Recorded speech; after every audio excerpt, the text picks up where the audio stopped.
इंद्रधनुष्य इंद्रधनुष्य इंद्रधनुष्य इंद्रधनुष्य। नमस्कार श्रोते हो, इंद्रधनुष्य या कार्यक्रमात मी अनघा योगेश मगदूम आपलं मनपूर्वक स्वागत करते।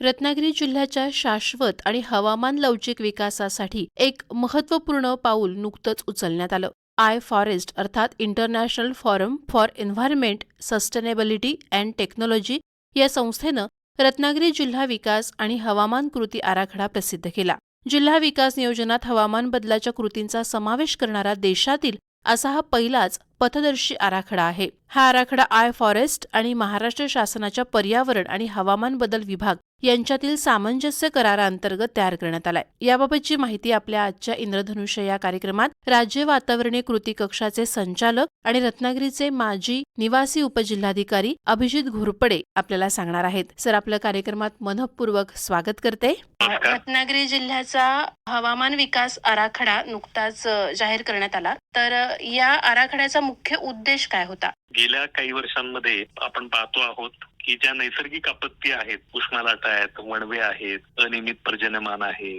दुष्काळ, पूर, अतिवृष्टी, चक्रीवादळ यांची संख्या आणि तीव्रता वाढते आहे।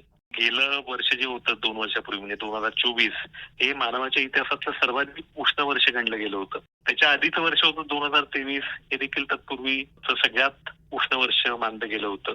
2015 पासून 2024 पर्यंतची 10 वर्ष ही मानवजातीच्या इतिहासातली सर्वाधिक उष्ण अशी 10 वर्ष होती, उष्ण दशक होतं। आता क्लायमेट चेंज हा होतो ते ग्लोबल वॉर्मिंगमुळे होतो। पृथ्वीचं तापमान जे आहे ते वाढतं आहे आणि उद्योगपूर्व काळापासून ते आजपर्यंत जर आपण बघाल तर 1.2 अंश सेल्सिअस इतकं सरासरी तापमान पृथ्वीचं वाढलेलं आहे आणि त्याच्यातली 2/3 तापमान वाढ ही गेल्या 50 वर्षातली आहे। त्यामुळे कल आहे तो अत्यंत स्पष्ट आहे। गेल्या काही दशकांमध्ये आपण नैसर्गिक आपत्ती अनुभवतो आहोत।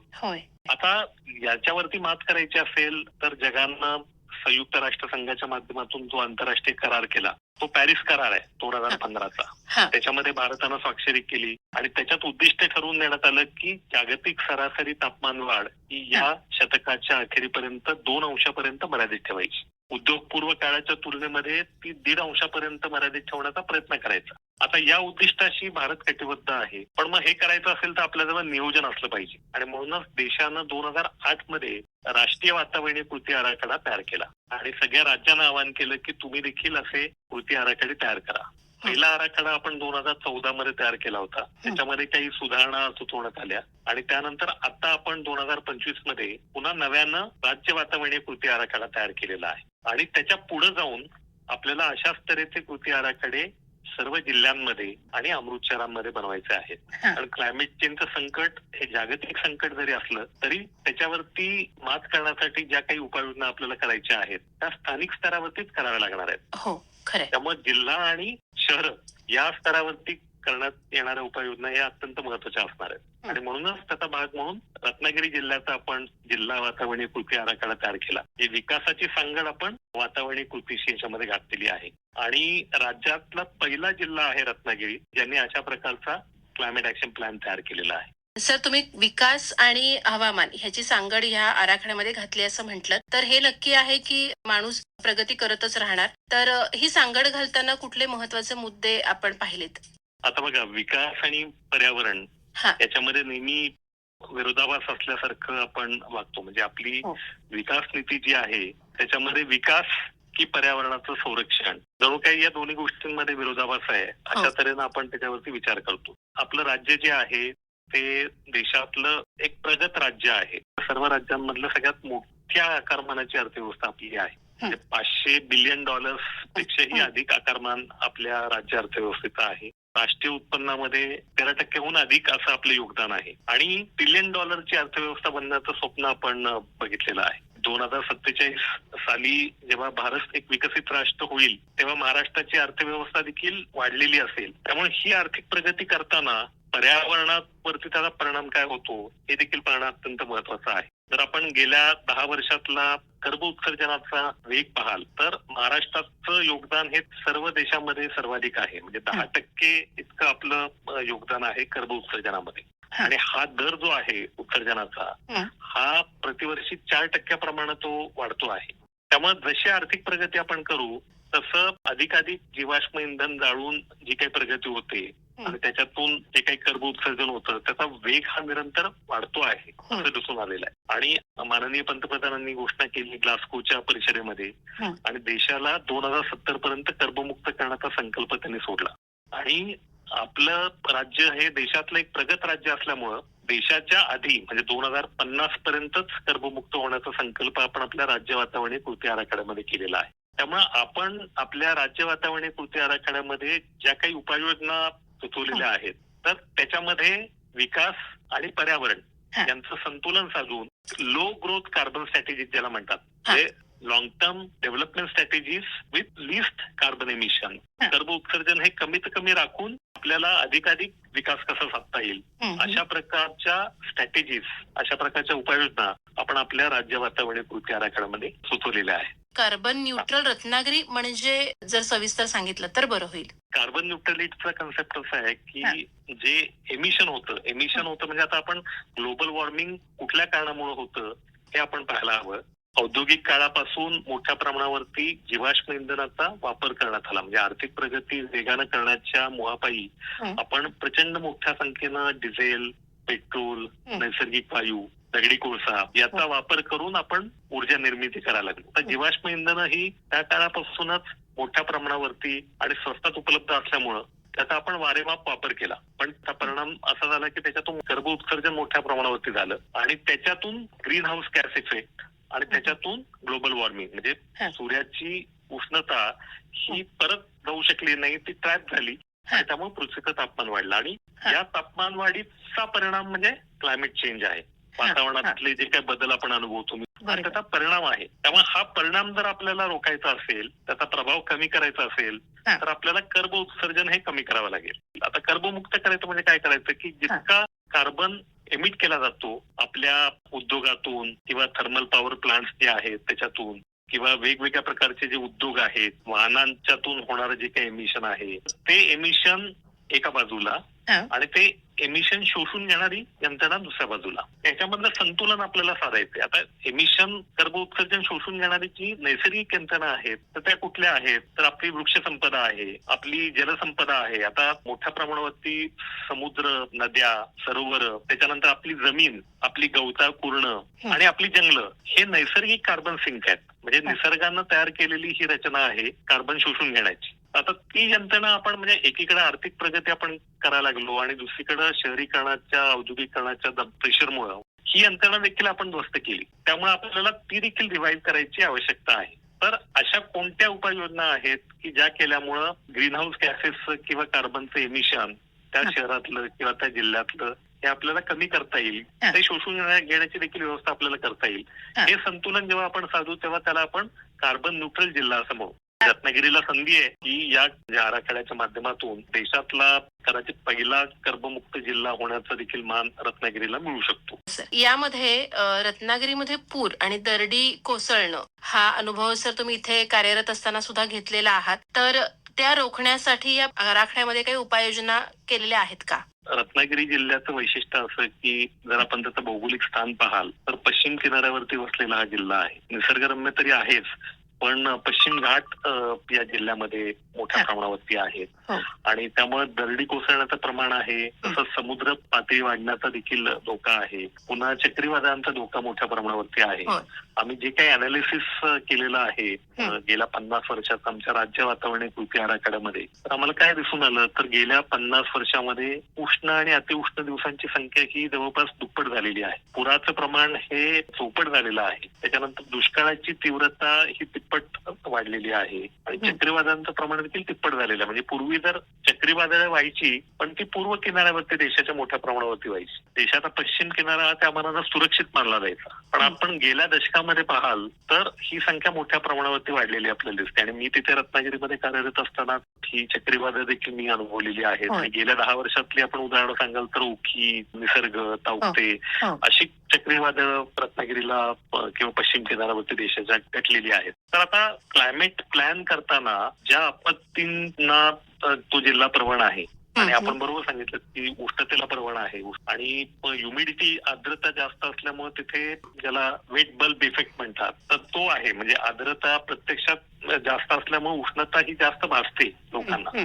समुद्राची पातळी देखील आता गेली काही वर्षामध्ये वाढते आहे आणि त्यामुळं भविष्यामध्ये जे धोके तयार होणार आहेत त्याच्यामध्ये किनारवर्ती परिसर असल्यामुळे सखल भागामध्ये येणारे पूर, पश्चिम घाट तिथं असल्यामुळे दरडी कोसळण्याचं प्रमाण देखील ते वाढणार आहे. तर हीट, अर्बन फ्लडिंग, सायक्लोन आणि लँडस्लाइड्स तर या प्रमुख नैसर्गिक आपत्ती विचारात घेऊन त्या आपत्तींना तोंड देण्यासाठी मग काय काय उपाययोजना कराव्या लागतील याची त्याच्यामध्ये शिफारशी करण्यात आलेल्या आहे. अच्छा सर, आपण रत्नागिरी म्हटलं की भात शेती आणि आंबा, काजू हे प्रामुख्यानं इथली पिकं आहेत, तर याविषयी आपण काय सांगाल या आराखड्याच्या दृष्टीने?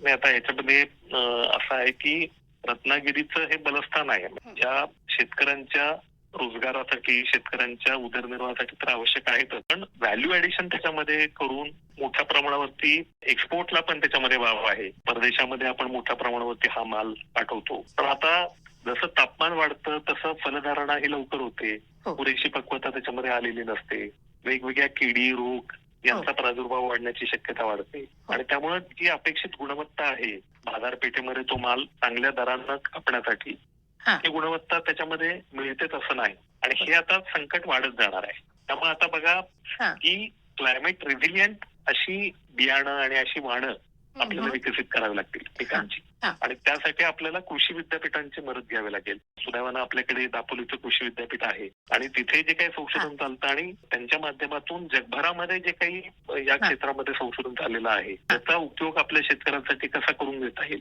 याचा विचार प्राधान्यानं करायची गरज आहे की ज्या योगे क्लायमेट रेझिलियंट, हीट रेझिलियंट अशी वाणं विकसित होऊ शकतील. क्रॉपिंग कॅलेंडर मध्ये देखील आपल्याला काही बदल करावे लागतील. आता 2 वर्षापूर्वी पाऊस हा उशिरा सुरू झाला, पण आता गेल्या वर्षीचा पाऊस हा आपण 1 महिना लवकर सुरू झाला. म्हणजे मान्सूनच्या नेहमीच्या याच्यापेक्षा 15 दिवस आधी त्याची सुरुवात झाली आणि त्याच्या आधी 15 दिवस अवकाळी पाऊस पडला. अशा गोष्टी जर होणार असतील, फेब्रुवारी मार्च मध्ये जर तापमान 40 पर्यंत जाणार असेल, हीट वेव्ह येणार असतील, तर पेरणीचा जो हंगाम आहे जून जुलै मध्ये आपण जेव्हा पेरणी करू तर तेव्हा ते पेरलेलं बियाणं मध्येच एकदम ड्राय स्पेल जर येणार असेल, म्हणजे शुष्क असा कालावधी मोठ्या प्रमाणावरती येणार असेल आणि त्याच्यानंतर पडणारा पाऊस हा असा उतल्यासारखा पडणार असेल, त्याची भूजल वाढण्यामध्ये मदत होणार नसेल, जमिनीत पाणी मुरणार नसेल, वाहून जाण्याचा म्हणजे रन ऑफ मोठा असेल, तर त्याचे शेतीवरती जे परिणाम होतात त्याचा अभ्यास करून आपल्याला त्याच्यामध्ये शेतकऱ्यांना उपाय सांगावे लागतील. म्हणजे हे अद्ययावत ज्ञान शेतकऱ्याला त्याच्या बांधापर्यंत पोहोचण्यासाठी एक्सटेन्शन सर्व्हिस ही आपल्याला बळकट करण्याची अत्यंत गरज आहे. मायक्रो इरिगेशन वरती आपल्याला भर द्यावा लागेल. रत्नागिरीमध्ये कृषी विद्यापीठाच्या सहकार्यानं आपल्याला एक्सटेन्शन सर्व्हिसेस या नक्कीच बळकट कराव्या लागतील. क्रयशक्तीशी ज्याचा संबंध आहे अशा हॉर्टिकल्चरसाठी आपल्याला तिथे तरतुदी या कराव्या लागणार आहेत आणि मला वाटतं या प्लॅन मध्ये देखील त्याचा उल्लेख करण्यात आलेला आहे. मच्छी हे सुद्धा इकडच्या आर्थिक चक्रामधली महत्वाची गोष्ट आहे, तर याविषयी काय सांगाल? समुद्रात जेव्हा तापमान वाढतं ग्लोबल वॉर्मिंगमुळे तर त्यामुळे मासेमारीवरती त्याचा विपरीत परिणाम होतो हे आता सिद्ध झालेलं आहे. याच्यासाठी देखील आपल्याला क्लायमेट प्लॅनिंग मध्ये त्याच्यावरती देखील आपल्याला उपाययोजना या कराव्या लागणार आहेत. सर, या आराखड्यामुळे काही सकारात्मक परिणाम होतील असं वाटतं तुम्हाला पर्यटन व्यवसायावर? निश्चितच होतील, कारण आता बघा जेव्हा आपण प्लॅनिंग करतो क्लायमेटचं तर ते जरी पर्यावरण विभागाच्या माध्यमातून ते होत असलं तरी सर्व विभाग शासनाचे त्याच्यामध्ये इन्व्हॉल्ड असतात. त्याच्यामध्ये आपल्याला 2 प्रकारच्या उपाययोजना कराव्या लागतात. अनुकूलन उपाययोजना कराव्या लागतात, म्हणजे आता क्लायमेट त्यांचं संकट हे तर समोर वाढून ठेवलेलं आहे, त्याच्याशी जुळून घ्यावं लागेल आपल्याला. वाढत्या तापमानाशी जुळून घ्यावं लागेल, बदलत्या हवामानाशी जुळून घ्यावं लागेल. त्यासाठी आपल्याला कृषी, जलसंधारण, पर्यटन, त्याच्यानंतर सार्वजनिक आरोग्य, आदिवासी विकास आणि डिझास्टर मॅनेजमेंट या क्षेत्रांशी संबंधित आपल्याला अनुकूलन उपाययोजना त्याच्यामध्ये समाविष्ट करावे लागतील आणि ज्या क्षेत्रातून कर्ब उत्सर्जन वाढतं त्यात उद्योग, त्याच्यानंतर परिवहन, ट्रान्सपोर्ट आणि ऊर्जा या क्षेत्रातून जे काही कर्ब उत्सर्जन होतं ते कसं कमी करायचं त्याला म्हणतात शमन किंवा मिटिगेशन. या दोन्ही स्वरूपाच्या उपाययोजना हा कुठलाही वातावरणीय कृती आराखड्याचा गाभा आहे आणि त्या जसं आता आम्ही राज्याच्या स्तरावरती अशा उपाययोजना आमच्या राज्य वातावरणीय कृती आराखड्यामध्ये सुचवलेल्या आहेत, तशाच उपाययोजना या रत्नागिरी जिल्ह्याच्या कृती आराखड्यामध्ये सुचवण्यात आलेल्या आहेत की ज्या योगे पर्यटकांना कल्पना असेल की वेदर फोरकास्ट कसं असणार आहे, बदलत्या हवामानामुळे असं होऊन एक पर्यटक एखाद्या ठिकाणी गेले आणि ते अडकून पडले. जे टूर ऑपरेटर्स आहेत त्यांना याच्याबद्दल सेन्सिटाईज करायची गरज आहे, त्यांची क्षमता वाढवायची गरज आहे. जे इन्फ्रास्ट्रक्चर आहे, रस्ते पूल असतील किंवा जे टुरिस्ट मॉन्युमेंट्स असतील, सांस्कृतिक ज्या काही इमारती असतील, तर त्याचं वेदरिंग होणार नाही किंवा प्रतिकूल हवामानाचा फटका बसून त्याचं नुकसान होणार नाही, या तऱ्हेला त्याला क्लायमेट प्रूफिंग करावं लागेल. आणि जो काही आपला पर्यटन व्यवसाय आहे रत्नागिरीमध्ये, तर तो सस्टेनेबल कसा असेल याच्याकडे आपल्याला लक्ष द्यावं लागेल. आणि आता आम्ही केंद्र सरकारला एम शोर नावाचा एक प्रकल्प आम्ही प्रस्तावित केलेला आहे.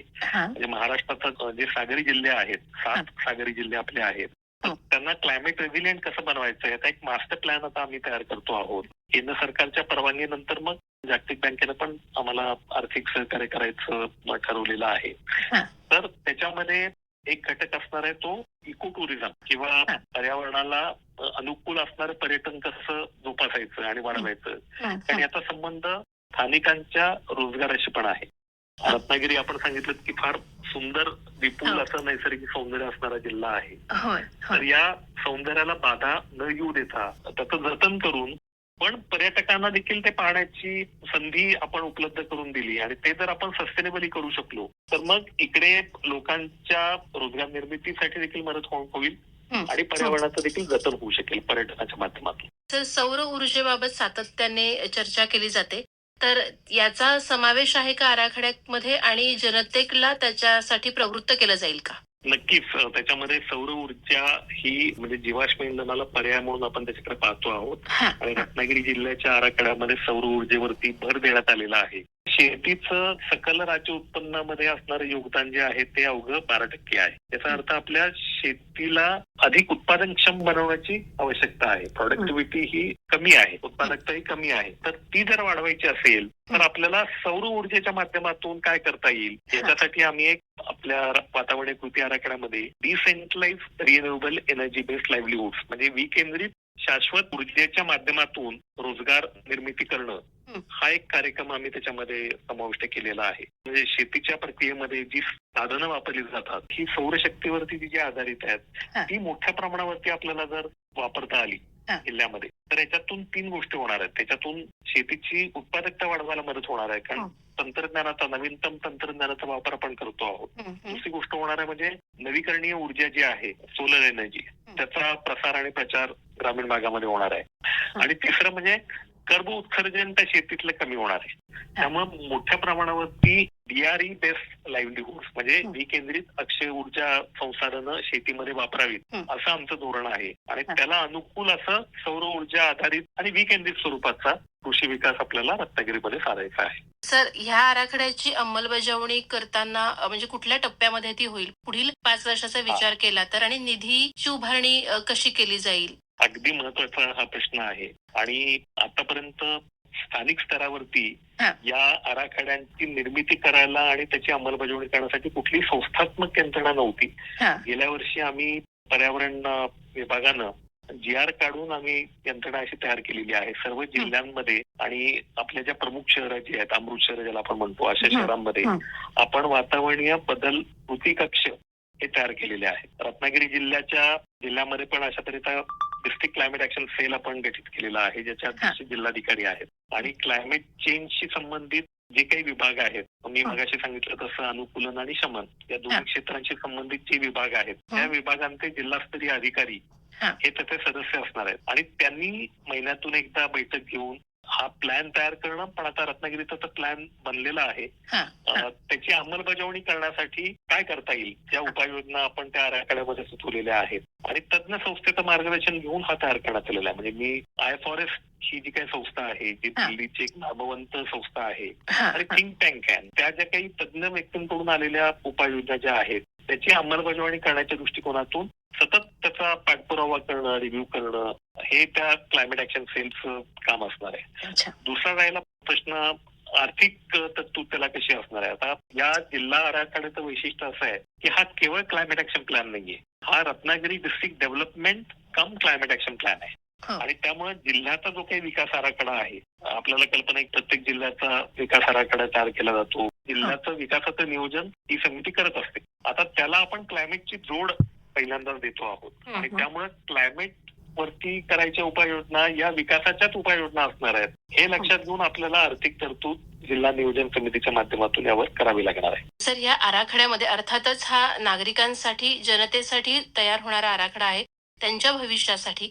तर यामध्ये याची अंमलबजावणी करताना जनतेचा सहभाग किती असेल? जनतेच्या सहभागाशिवाय कुठलंही क्लायमेट आराखडा किंवा कुठलंही नियोजन हे यशस्वी होऊ शकत नाही, हो. हा आपला अनुभव आहे. खरंय. आणि त्यासाठीच शासनानं 2020 साली माझी वसुंधरा अभियानाची निर्मिती केली. आता माझी वसुंधरा अभियान काय आहे, तर क्लायमेट चेंजचं जे संकट आहे तो परिणाम आहे. त्यासाठी कारक जे आहे ते वातावरणात किंवा पर्यावरणामध्ये ती पंचमहाभूत आहेत, ती मूलतत्व आहेत, त्यांचा ढासळलेला समतोल हे त्याचं कारण आहे. निसर्गाचा ढासळलेला समतोल हे क्लायमेट चेंजचं कारण आहे. तर तो समतोल रिस्टोर करण्यासाठी, पुन्हा साधण्यासाठी म्हणून पंचमहाभूतांशी संबंधित 5 क्षेत्रांमध्ये आपल्याला मोठ्या प्रमाणावरती पर्यावरणीय कृती करायची आहे. म्हणजे आता उदाहरण द्यायचं झालं तर मोठ्या प्रमाणावरती वृक्षारोपण, सॉलिड वेस्टची व्यवस्थित त्याचं डिस्पोजल करणं किंवा फायर ऊर्जा, तर त्याच्यामध्ये इलेक्ट्रिक वाहनांचा वापर मोठ्या प्रमाणावरती वाढवणं, अशा तऱ्हेच्या उपाययोजना आहेत. आणि सर्व स्थानिक स्वराज्य संस्थांच्या माध्यमातून दरवर्षी याच्यामध्ये स्पर्धा घेतली जाते आणि जी गावं, जी शहरं, जे जिल्हे याच्यामध्ये उत्तम काम करतात त्यांना गौरवण्यात येतं आणि त्यांना काही आवड देखील देण्यात येतं. तर हा फार मोठा इन्सेंटिव्ह आहे, ज्या योगे जिल्हे, गावं, शहरं ही परस्परांशी स्पर्धा करतात आणि अधिकाधिक मोठ्या प्रमाणावरती या तऱ्हेच्या उपाययोजना करण्यासाठी प्रयत्न करतात. आता जनतेचा सहभाग हा या अभियानाच्या माध्यमातून आपण वातावरणीय कृतीमध्ये वाढवतो आहोत. म्हणजे मला सांगायला आनंद वाटतो की आजपर्यंत आपल्या राज्यामध्ये असणारी साधारण 28,000 स्थानिक स्वराज्य संस्था, अशा सर्वच स्थानिक स्वराज्य संस्था यांनी 100% सहभाग नोंदवलेला आहे. जेव्हा आपण स्थानिक स्वराज्य संस्थांच्या सहभागाबद्दल बोलतो तेव्हा सर्वसामान्य लोक त्याच्यामध्ये सहभागी होत असतात आणि ते स्थानिक स्तरावरती वातावरणीय कृती करत असतात.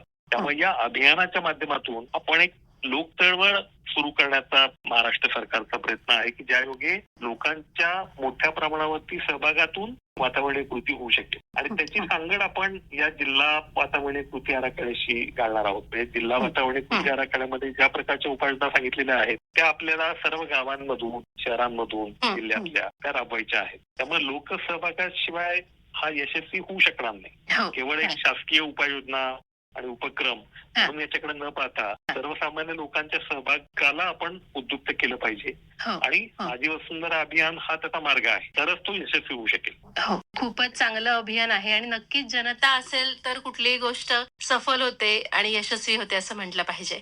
सर, शाश्वत विकास जर करायचा असेल तर त्याला हवामान बदलाची जोड देऊन एक आराखडा तयार केला गेला आणि तो तयार करताना रत्नागिरी जिल्ह्याला आपण प्राधान्य दिलं आणि खरंच पथदर्शी हा आराखडा आहे आणि त्याची जर अंमलबजावणी आपल्याच मार्गदर्शनाखाली होत असताना मला असं वाटतंय की रत्नागिरीचं भविष्य खूप सुंदर आहे आणि इकडचं पर्यावरण अतिशय अजूनही जतन केलं जाईल असं मला वाटतंय आणि इकडच्या नागरिकांच्या विकासासाठी त्याचा निश्चितच फायदा होईल असंही मला वाटतंय. सर, आपण वेळात वेळ काढून अतिशय छान पद्धतीने हा मला आराखडा समजावून सांगितलात आणि काय आहे रत्नागिरीकरांसाठी याचा उपयोग आणि रत्नागिरीकरांचा सहभाग याच्यासाठी किती महत्वाचा आहे हे आपण खूप उत्तमपणे आम्हाला सांगितलं. त्याबद्दल खूप खूप धन्यवाद. मनापासून धन्यवाद.